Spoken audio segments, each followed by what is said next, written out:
आज की अपनी इस वीडियो के अंदर अपन एडजेक्टिव मॉक 2 के जो डिफिकल्ट क्वेश्चंस हैं उनको देखेंगे। ठीक है, ये जो अपना पहला ही क्वेश्चन है, on entering the crowding room I couldn't see one person whom I knew. जब मैं उस क्राउडेड रूम के अंदर, वो जो पूरा क्राउड से भरा हुआ ठुसा हुआ जो रूम था, जब मैं उसके अंदर एंटर हुआ तो मुझे एक आदमी नहीं दिखाई दिया जिसे मैं जानता हूँ। ठीक है, एक तो डाउट बच्चों कुछ यहाँ पे आता है, I could not see one person, ये अजीब लगता है बच्चों को। I could not see any person भी लिख सकते हो, वन पर्सन भी लिख सकते हो। आई could not see any person का मतलब हो जाएगा मुझे कोई व्यक्ति नहीं दिखाई दिया। I could not see one person, मुझे एक आदमी नहीं दिखाई दिया जिसे मैं जानता हूँ। तो दोनों चलेंगे, दोनों के मीनिंग में हल्का सा डिफरेंस है, दोनों करेक्ट है। दिक्कत जो है वो अपनी क्राउडेड रूम और क्राउडिंग रूम में से क्या आएगा उस पर, और उस कॉन्सेप्ट को समझने के लिए आपको ये समझना पड़ेगा।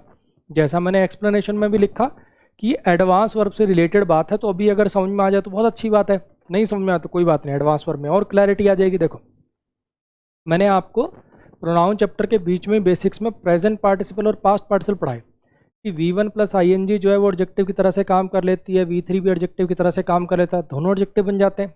तो दोनों में डिफरेंस क्या है?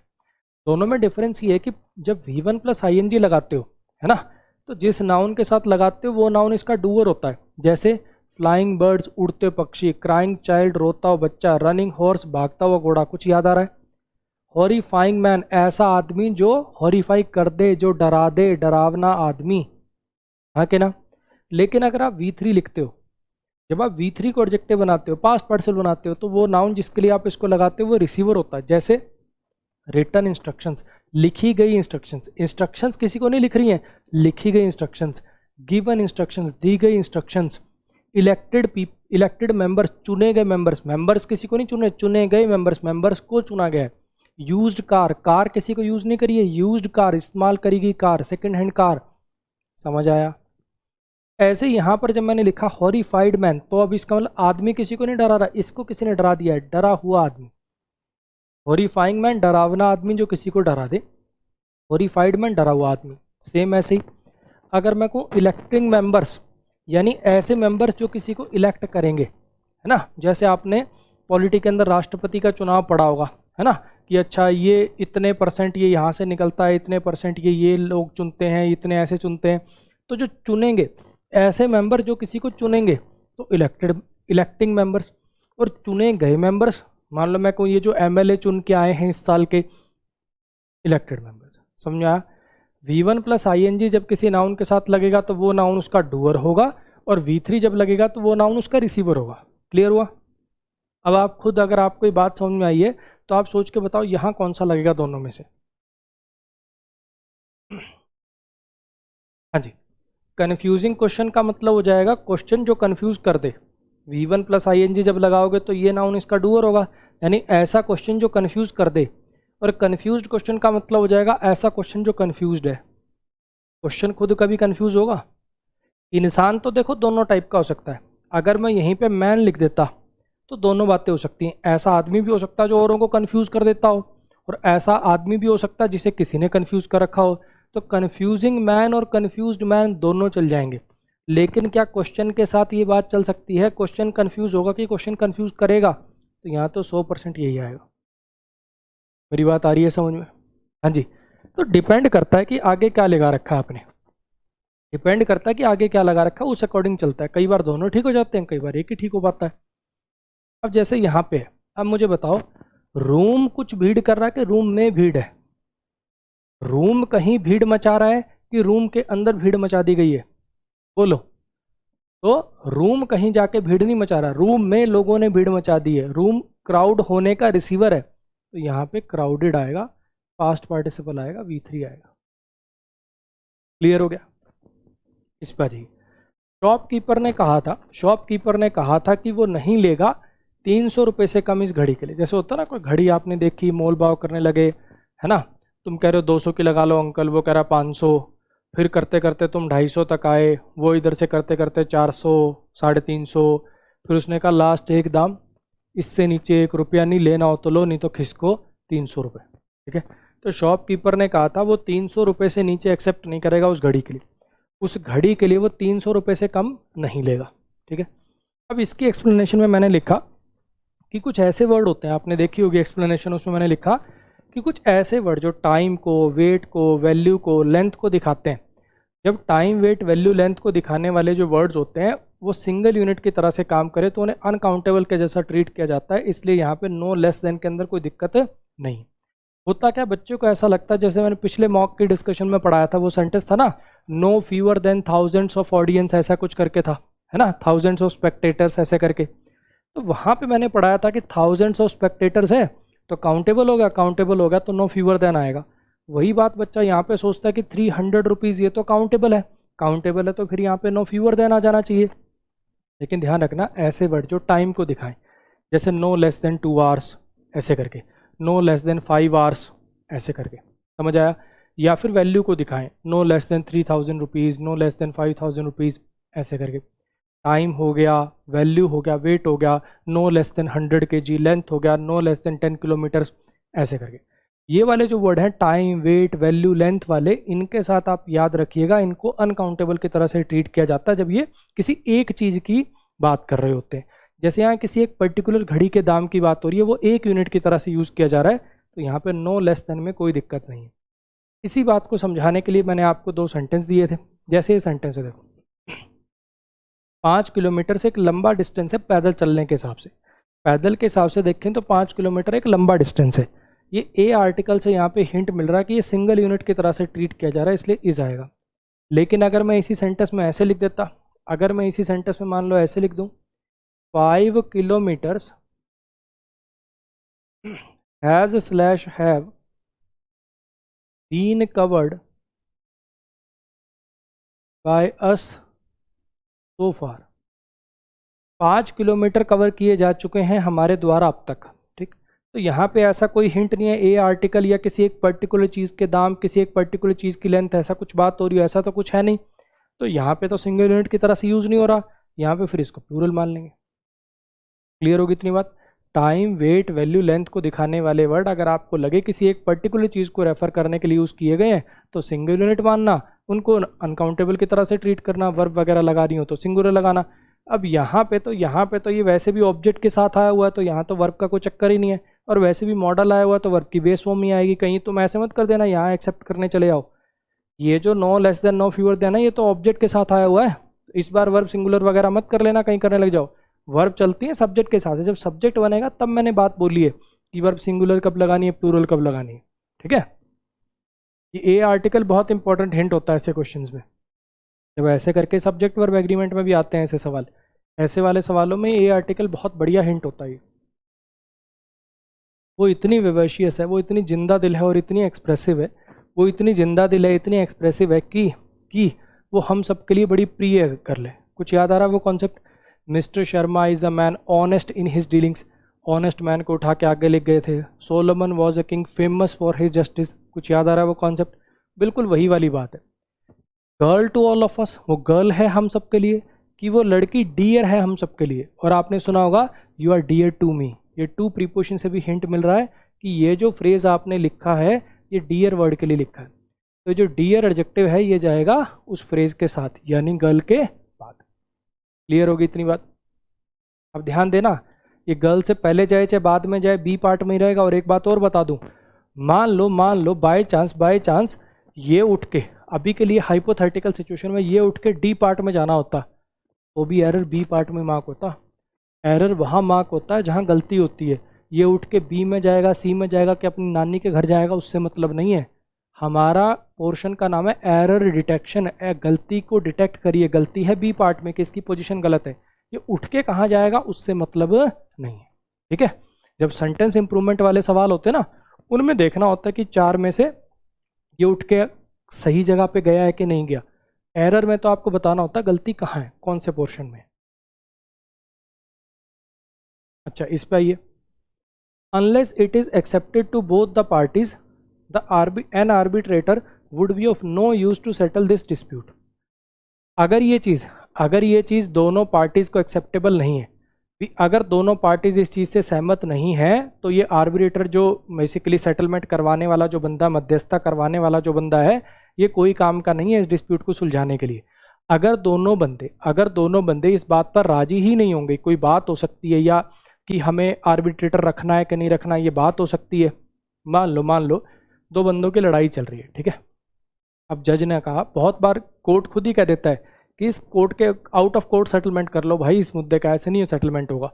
अब जैसे कल परसों में कोई केस पढ़ रहा था, उसके अंदर वाइफ ने बेसिकली हस्बैंड पे केस कर रखा है कि इनके पास बहुत प्रॉपर्टी है और ये मुझे एलिमनी के नाम पे, वो जो होता है ना डिवोर्स के बाद, बहुत कम दे रहे हैं, 10-15 हज़ार रुपये देने की बात कर रहे हैं, मुझे तो टोटल लमसम सेटलमेंट चाहिए 50 लाख रुपए दो। अब वो जो बंदा है, जो उसका हस्बैंड है, उसने अपने आप को बेरोजगार दिखा रखा है। वाइफ कह रही है कि नहीं भैया, इनका प्रॉपर्टी डीलर का काम है, ये टैक्स वैक्स भरते नहीं है, इसलिए ये इनकी इनकम जो है इन्होंने कम शो कर रखी है, लेकिन इनके पिताजी सरकारी ऑफिसर रिटायर्ड थे और ये वो ऐसी बातें। अब वो कह रही है मुझे 50 लाख रुपए दो, ये कह रहा है 50,000 रुपये दूंगा। तो कोर्ट थोड़ा मोटा पुश इधर उधर तब कर पाता ना, कोर्ट थोड़ा मोटा पुश इधर उधर तब कर पाता। मान लो ये कह रहा होता 35 लाख, वो कह रही होती 40 लाख, तो कहीं ना कहीं बीच में करवाता। अब ये 50,000 दे रहा है, ये 50 लाख मांग रही है, ऐसे कैसे चलेगा? तो कोर्ट कह रहा है कि भैया तुम बाहर ही सेटल कर लो, इसका यहाँ कोई निष्कर्ष नहीं निकलना, केस चलता रहेगा, है ना। कैसे प्रूव करोगे वो पैसा उसका अगले के बाप का पैसा है, कैसे दे दे वो? उसका पैसा थोड़ी है वो, अगले के पिताजी का पैसा है, वो तुझे दहेज में कैसे मिल जाएगा बता, है ना। और तू अपनी वो राग गाती रहोगी, इसके बाद इतना पैसा प्रूव कर नहीं पाओगे, ऐसे केस चलता रहेगा। तो अगर ये बात कि सेटलमेंट होना कोई बात हो सकती है, या फिर भी सेटलमेंट करवानी भी है क्या, पहले दोनों लोग सहमत तो हों कि सेटलमेंट चाहते भी हो कि नहीं चाहते हो। अगर ये दोनों पार्टीज इस चीज़ पर सहमत नहीं होंगी तो आर्बिट्रेटर कोई काम का नहीं, ये सेंटेंस का मतलब है, ठीक है। अब यहाँ पे जरा समझने की कोशिश करना, इट इज़ एक्सेप्टेड और इट इज़ एक्सेप्टेबल, दोनों के मीनिंग में क्या फ़र्क है, यहाँ से समझो। My decision was accepted by them और my decision was acceptable to them, दोनों में क्या फ़र्क है? अगर आप वॉज एक्सेप्टेड लिख दोगे तो पैसिव बन जाएगा, इसका मतलब हो जाएगा मेरा डिसीजन एक्सेप्ट किया गया था उनके द्वारा, मेरा डिसीजन एक्सेप्ट किया गया था उनके द्वारा। अब उन्होंने मन से किया, कैसे किया, तेरी जोर जबरदस्ती से किया, तेरे डर से किया, बट उन्होंने कर लिया था, ये मतलब है इसका। My decision was acceptable to them, मेरा जो डिसीजन था, मेरा जो निर्णय था, वो उन दोनों को एक्सेप्टेबल था, यानी वो दोनों उससे अग्री करते थे, वो दोनों उससे सहमत थे। तो दोनों में ये मीनिंग में फ़र्क है, और प्रीपोजिशन का फ़र्क तो आप देख ही रहे हो कि एक्सेप्टेबल के साथ टू प्रीपोजिशन आती है और जब पैसिव लिखोगे तो बाय आती है, समझ में आया? अब यहाँ पे दोनों हो सकते हैं, पैसिव वाला भी ले जा सकते हो। अगर ये बात एक्सेप्ट नहीं करी जाती दोनों पार्टीज़ के द्वारा, अगर ये बात एक्सेप्ट नहीं करी जाती दोनों पार्टीज़ के द्वारा, तो आर्बिट्रेटर कोई काम का नहीं है, फिर तो यहाँ पे टू की जगह बाय लगा लो। और अगर भैया दोनों पार्टीज इस बात से सहमत ही नहीं है, अगर ये बात दोनों पार्टीज को एक्सेप्टेबल ही नहीं है, तो आर्बिट्रेटर कोई काम का नहीं है। ये कहना है तो यहाँ एक्सेप्टेबल कर लो, दोनों तरीके से ये ठीक हो सकता है, प्रीपोजिशन का एरर बना के भी ठीक हो सकता है ना, और एडजेक्टिव का एरर बना के भी ठीक हो सकता है। अभी एडजेक्टिव चैप्टर का तो अपन उसकी साइड चले जाते हैं, यहाँ पे एक्सेप्टेबल लिख लेते हैं। क्लियर हो गया इतनी बात? हालांकि ठीक है, आप दोनों तरीके से कर सकते हो, दोनों एक ही पार्ट में, चाहे आप ऐसे सही मान लो चाहे ऐसे सही मान लो, नंबर दोनों को मिल जाएंगे। अब वो कहेगा सर सेंटेंस इंप्रूवमेंट में आ जाए और दोनों ऑप्शन दिए हों तो कौन से को प्लेपल का लेंगे? नहीं होगा बच्चे ऐसा, ठीक है, टेंशन ना ले, नहीं होगा ऐसा। I had a hard time, ये एक फ्रेज होता है बच्चे, if you had a hard time doing something, I had a hard time studying, I had a hard time meeting him, I had a hard time convincing her, तो इस phrase का मतलब होता है कि उस काम को करने में आपको दिक्कत आई। तो मुझे बहुत दिक्कत आई ड्राइवर को पैसे देने में, मुझे बहुत दिक्कत आई ड्राइवर को पैसे देने में, क्यों? आई हैड ओनली हंड्रेड्स रुपी, ये तो देखो गलती है, तुम्हें पता है कि यहाँ प्लूरल करके यहाँ सिंगुलर कर दें, ये तो पॉसिबल ही नहीं है, ठीक है। अब यहाँ पे मुझे बहुत दिक्कत आई ड्राइवर को पैसे देने में, क्यों दिक्कत आई हो सकती है? या तो ऐसा हो सकता है कि आप कैब से जा रहे थे, आपकी जेब में सिर्फ 100 रुपये थे और बिल आ गया 112 रुपये, तो फिर क्या आएगा? आई हैड ओनली 100 रुपीज़, क्योंकि मेरे पास सिर्फ 100 रुपये थे, इसलिए मुझे बड़ी दिक्कत आई ड्राइवर को पैसे देने में, उससे रिक्वेस्ट करो भाई घर जाकर पेटीएम कर दूंगा, ये कर दूंगा, ठीक है। दूसरी बात क्या हो सकती है? आपके पास 100 रुपये वाले नोट हैं सारे, आपके पास सारे 100 रुपये वाले नोट हैं और खुले उसके पास है नहीं, वो कह रहा है पैसे पूरे लूँगा, ज़्यादा तुम देना नहीं चाहते, बिल है 112 रुपये, तुम कह रहे हो तू 12 रुपये छोड़ दे, वो कह रहा है कि आप 200 दे दो, इतने वो बन रहे हो, तो तब क्या हो सकता है, आई हैड ओनली 100 रुपी नोट्स, यानी मेरे पास जो नोट थे 100 रुपये वाले थे सारे। तो दोनों बातें हो सकती हैं, या तो यहाँ पे कर लो I had only 100 rupee notes, मेरे पास 100 वाले नोट थे सारे, या फिर आई हैड ओनली 100 रुपीज़, मेरे पास 100 ही रुपये थे। दोनों केस पॉसिबल हो सकते हैं। जो फिलहाल लिखा हुआ गलत है, इसकी जगह पे वो दो ऑप्शन आ सकते हैं। ठीक है, अब फिर वो मत करना सर दोनों में से कौन था प्लैपल, दोनों ठीक है, कभी नहीं आएंगे दोनों ऑप्शन इकट्ठे। जहाँ पे वो प्लैपल वाली बात होगी ना, मैं बता दूंगा। ठीक है, don't worry, there is less time for the train to arrive. अब ये बात आप किसको कह रहे होगे, हो सकता है कोई बंदा भागा जा रहा है स्टेशन की तरफ, उसको कह रहे होगे, या फिर ऑटो में बैठे हो उसको कह रहे हो भाई तेज चला ले ट्रेन निकल जाएगी, और भाई तेज चला ले ट्रेन निकल जाएगी, उसको कह रहे होगे अरे अभी टाइम है ट्रेन आने में, टेंशन ना लो, अभी टाइम है ट्रेन के आने में। तो यहाँ पे क्या लिखना चाहिए, पहली बात तो देखो लेस तो यहाँ पे आएगा ही नहीं, लेस तो यहाँ पे आएगा ही नहीं, क्योंकि कंपैरिजन नहीं करना किसी और चीज़ से, तो लेस तो आएगा नहीं, क्योंकि लेस कंपैरेटिव डिग्री होती है। अब क्या क्या आ सकता है, हाँ थोड़ा टाइम है, देयर इज सम टाइम, तो सम टाइम भी आ सकता है, थोड़ा टाइम है। ठीक है, हाँ थोड़ा टाइम है, there is a little time, अरे पर्याप्त टाइम है, टेंशन ना ले, आराम से पहुंच जाएंगे, देयर इज इनफ टाइम। आई कुछ बात समझ में, हालांकि कम चांस है, लेकिन एक केस ऐसा भी बन सकता है, कि यहाँ पे अपन लिटिल लगा दें, वो कैसे सही हो सकता है। हालांकि आपको किसी किताब में आंसर मिलेगा नहीं, लेकिन मैं आपको थोड़ा सा समझाने की कोशिश करता हूँ। मान लो एक बंदा है, उसकी कोई इंपॉर्टेंट मीटिंग है, या उसके घर में कोई इमरजेंसी हो गई, कोई हॉस्पिटल में एडमिट है, और बड़ा परेशान हो रहा है वो कि और कब ट्रेन आएगी, कब मैं वहाँ पहुँचूंगा, बहुत तंग हो रहा है वो। ठीक है, तो सामने वाला उसको सांत्वना देने के लिए कह रहा है कि टेंशन ना ले, ना के बराबर ही टाइम बचा है अब ट्रेन आने में। ठीक है, ज़्यादा टाइम नहीं बचा है, अनाउंसमेंट हो गई है, ट्रेन लेट थी 2 घंटे, लेकिन अब अनाउंसमेंट होगी, अब आने वाली है। Don't worry, there is little time, ना के बराबर ही टाइम बचा है ट्रेन के आने में। तो उस केस में ये भी ठीक हो सकता है। लेकिन अब इसको बताने के लिए देखो मुझे कितनी आपको कहानी सुनानी पड़ी, कितना सिनेरियो क्रिएट करना पड़ा। चल जाएगा, लेकिन बहुत रेयर सर्कमस्टांसेस में ये बन पाएगा। बेस्ट ऑप्शन इनमें से यही वाले रहेंगे। नेक्स्ट पा जाइए। अब ये सेंटेंस लंबा देख के डरो मत। एक skilful advertiser may be able to create practically a monopoly for himself, not because his product is superior, but because he has succeeded in inducing people to believe that it is. एक जो अच्छा advertiser होता है वो शायद अपने लिए एक मोनोपोली क्रिएट कर सकता है, यानी बाजार में सिर्फ उसी का प्रोडक्ट बिके। इसलिए नहीं क्योंकि उसका प्रोडक्ट अच्छा है, बल्कि इसलिए कि वो लोगों को ये कन्विंस कर देता है, लोगों के दिमाग में, जहन में ये बात डाल देता है कि उसका प्रोडक्ट सुपीरियर है। या रियलिटी में ना हो, अच्छा एडवर्टाइजर वही है जो अपने लिए बेसिकली एक अच्छा कर सकता है। ये कह रहा है एक अच्छा एडवर्टाइजर शायद अपने लिए एक मोनोपोली क्रिएट कर सकता है, इसलिए नहीं क्योंकि उसका प्रोडक्ट अच्छा है, बल्कि इसलिए क्योंकि लोगों के दिमाग में इंड्यूस कर देता है कि सही में उसका प्रोडक्ट अच्छा है।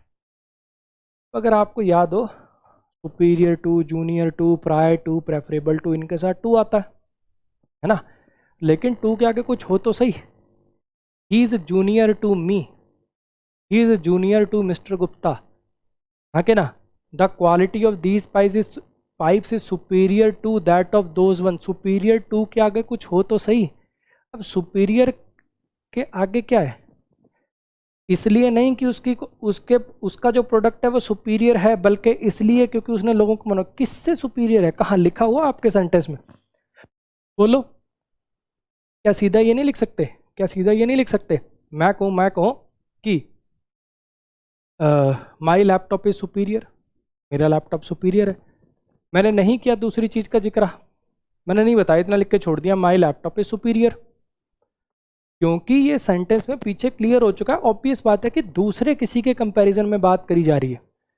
एक स्किलफुल एडवर्टाइजर अपने लिए प्रैक्टिकली एक मोनोपोली क्रिएट कर सकता है, इसलिए नहीं क्योंकि उसका प्रोडक्ट सुपीरियर है, बल्कि इसलिए कि उसने लोगों के दिमाग में डाल दिया कि वो सुपीरियर है। किन से, बाकी प्रोडक्ट से। लिखा नहीं है तो ये फिर टू भी नहीं आ पाएगा।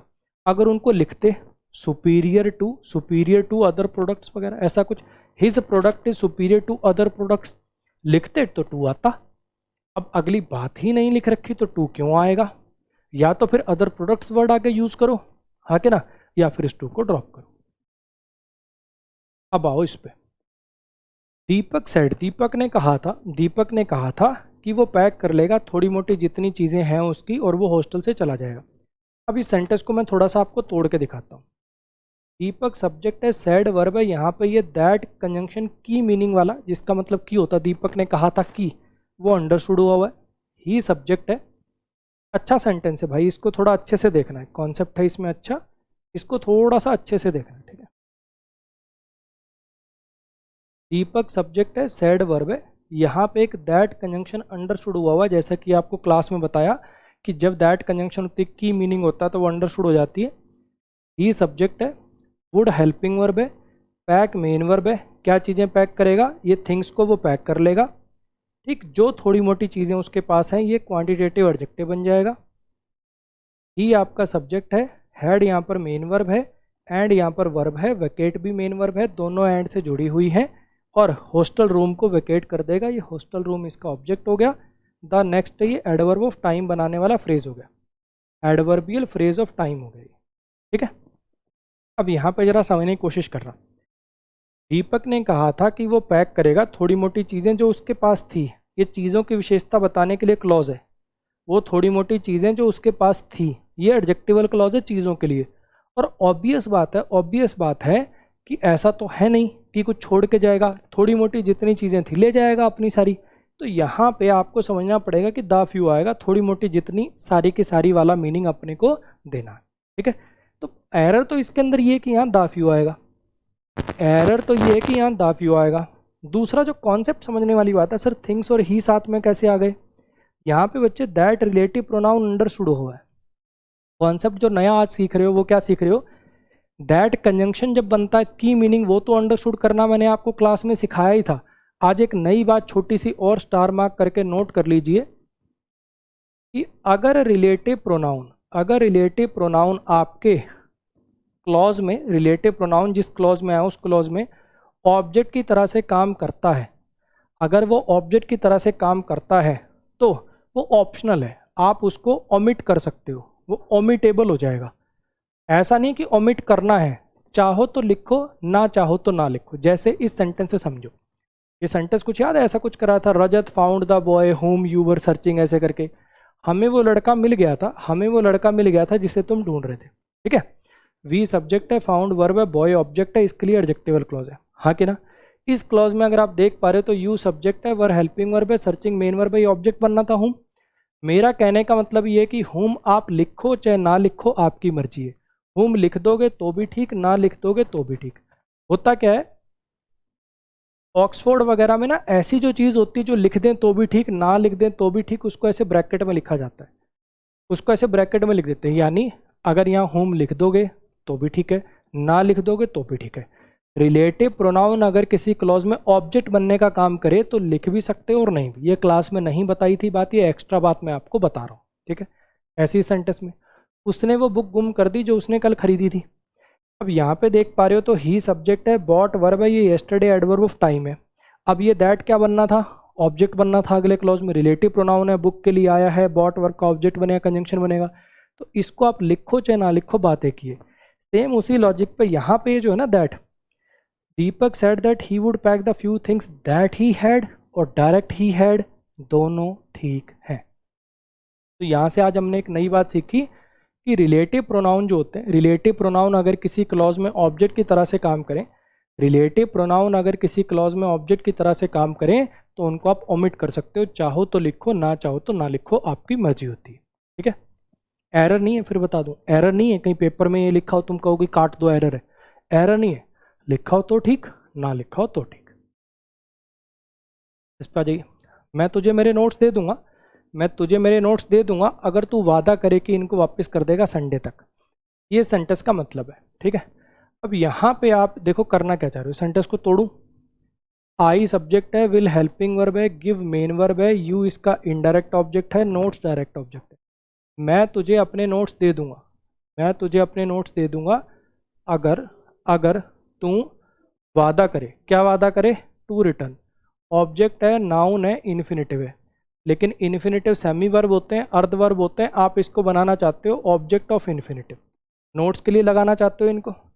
अगर तू वादा करे कि तू उन्हें वापस कर देगा संडे तक, यही सेंटेंस का मतलब है।